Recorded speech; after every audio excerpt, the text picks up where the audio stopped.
In the increasing likelihood that you will die, would you like to notify your next of kin?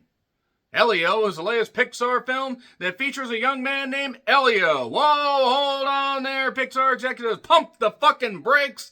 You gotta let me catch my breath, because a boy named Elio in a movie titled Elio. Whoa, whoa, whoa, whoa. In all seriousness, Elio is an adventurous lad that has gone through some personal issues that are revealed in the beginning of the movie that I'll talk about in the spoiler section.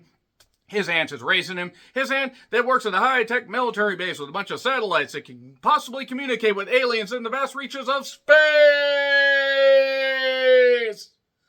It's a good thing, too. Elio is very fascinated with space and aliens. So much so that he gets whatever tech he can find, including ham radios, and makes circles in the goddamn sand like he is Belinda fucking Carlisle. And wants aliens to abduct him because he feels like he just doesn't have any place in this world. I'm fed up with this world. Oh, hi, Elio. If you get that reference, I love you guys. And even though he does love his aunt, there's strife and everything, personal stuff going on. You know, Disney, Pixar tends to get the family strife aspect going and everything. And sometimes it really works, and sometimes it doesn't. Let's just say that. I'll let you know where Elio falls in just a minute. He does end up going into space. He ends up actually meeting some really, really nice alien creatures. They think he's the ambassador, or rather the leader of Earth. So much so that they trust him to negotiate with an evil villain, voiced by Brad Garrett. And during this negotiation, things don't go all that well. But that's okay, because Elio meets a young alien worm creature named Glordon.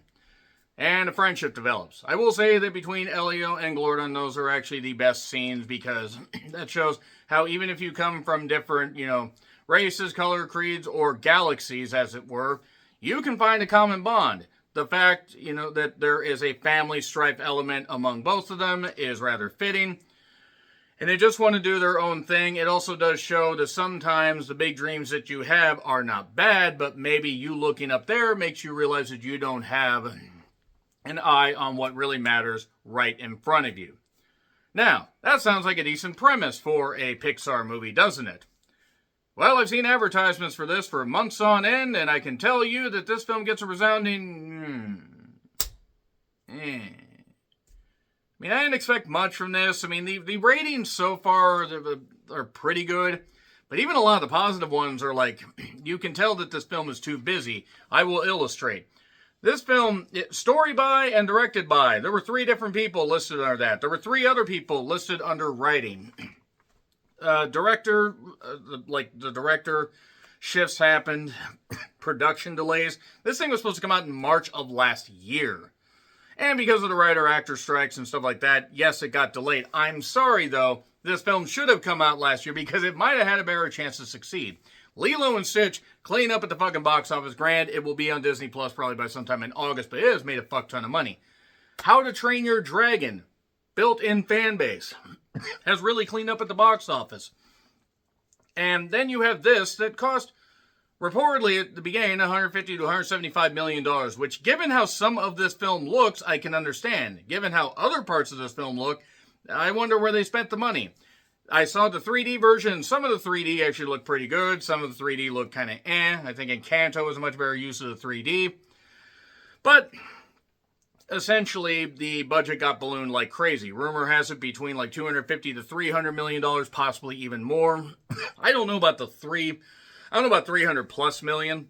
I would be willing to bet that it probably does have quite a bit tacked on because of said delays.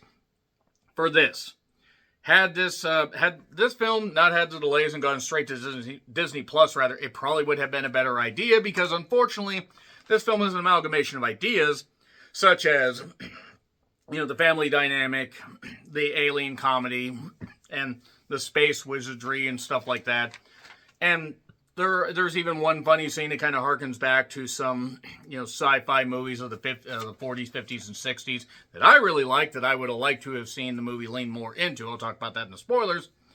But, yeah, Elio, and voiced, by the way, by Giannis Karib. I hope I got that right. He does okay. Zoe Saldana is in this. who probably needs to shut her mouth after all the goddamn Emilia Perez bullshit and everything, and the fact that every time she says anything about that, she just keeps digging herself a bigger and bigger hole. Brad Garrett is also in this, and Tamara Tooney, or Tooney, however you say it, the one that played, Warner, the coroner in Law and Order. Fun fact, she was born in 1957, 1958. It was somewhere around there. That means she was nearly 40 when The Devil's Advocate came out. And she has not fucking aged a bit since that movie.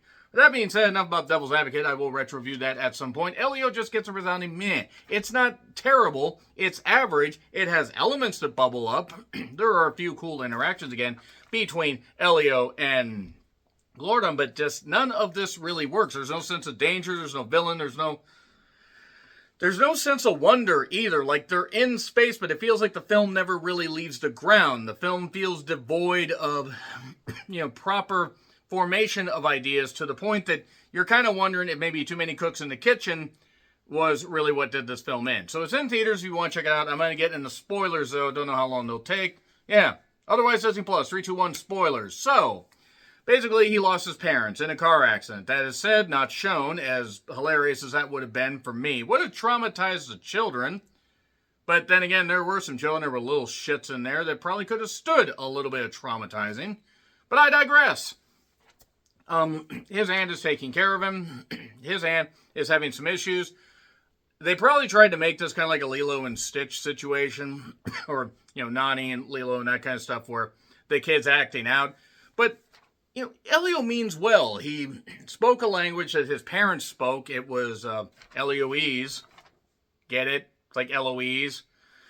And he does end up getting some ham radio help from a kid named Bryce. There's also another kid named Caleb. They get caught on the beach. They get sent to some reform school. And then Elio gets sent to the reform school after he sends a message, saying, basically a few things to this alien, or to this alien site, or this alien, this satellite that can communicate with aliens, the Voyager, as it were. And essentially what ends up happening is they take this as a message that he is Earth's leader. He's not their leader. And he is sent to the same reform school. Bryce and Caleb then try to basically play a prank on him, dressing up in alien masks. They're going to hit him, but then suddenly the message is received, and this big old world spinning thing.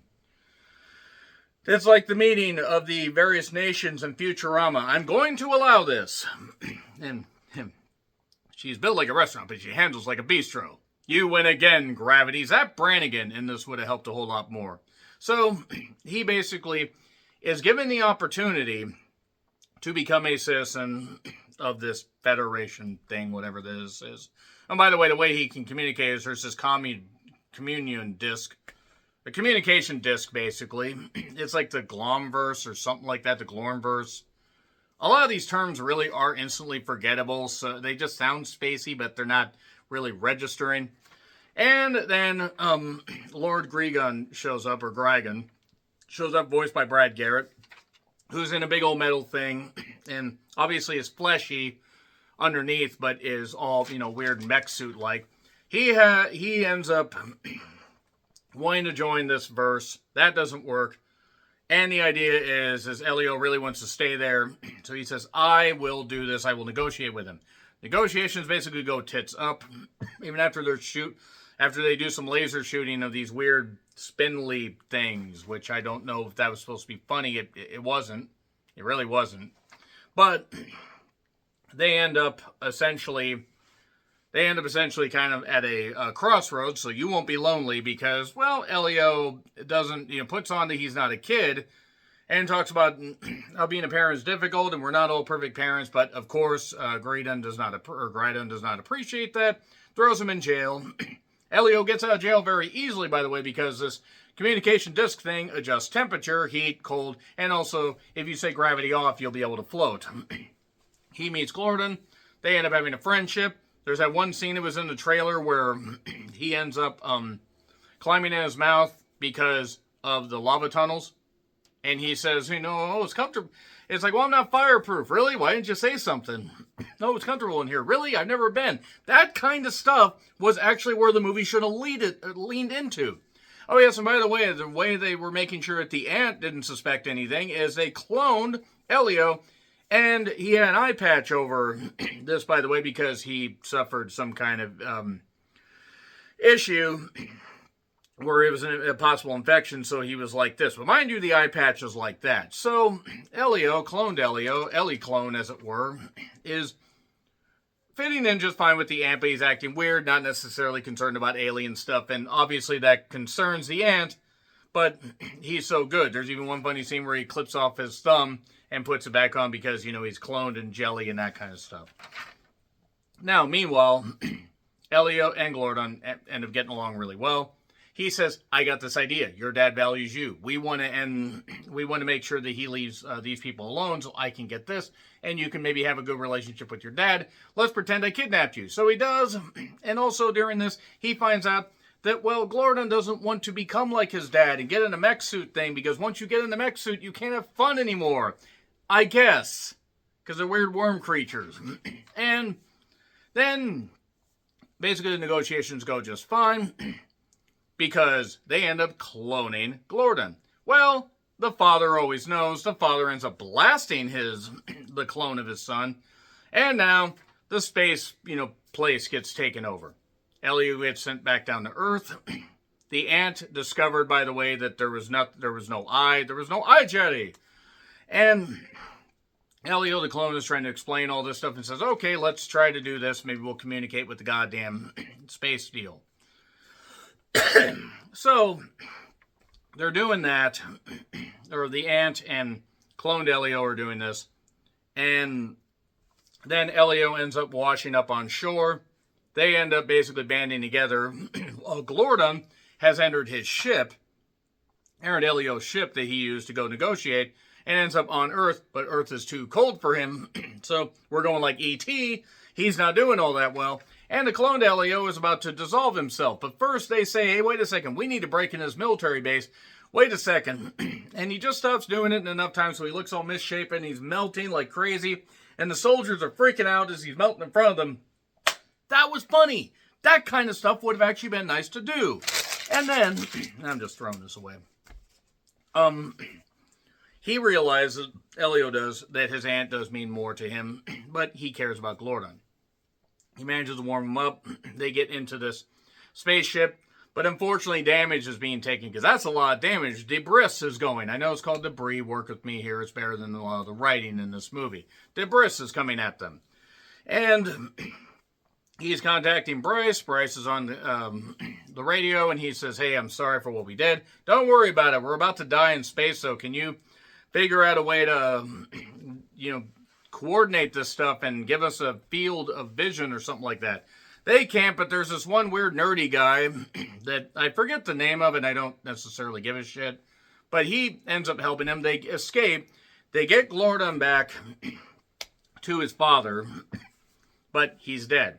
And Grigon's freaking out, and he rips the goddamn suit, gets out of that goddamn thing because he loves his son. He wraps him up like a spider, like in a spool, or a caterpillar, like what Glordon did for Elio when he was freaking out earlier when they first met.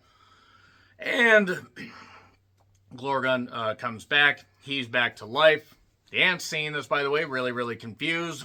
And the father thanks him. Everything works out. And Elio has shown bravery and just great panache. And he is now able to stay. But he can't stay. Because he said, maybe someday, but not yet. Got to go be with my aunt. Because my aunt actually does matter. And that's basically it right there. Then we have a mid-credit scene where Glordon is talking on the ham radio to him and Bryce. Tell me everything. And we're not getting Elio 2. Not unless we get like a discounted sequel. Because there's no way they spend this amount of money again. There's no way they spend $75 million on a goddamn movie like this again, because it's an original-ish story. There's enough to this that kids will like it, and maybe some adults might like it, but overall it didn't work for me. C+. It has its moments. The cute moments and the funny moments, the brief ones that I mentioned, carry this as just above average. That being said, let me know your thoughts in the comments. Like, share, subscribe, Twitter, Letterboxd, Blue Sky handles in the description. I'm John Ritland. Until we meet again, happy trails to you.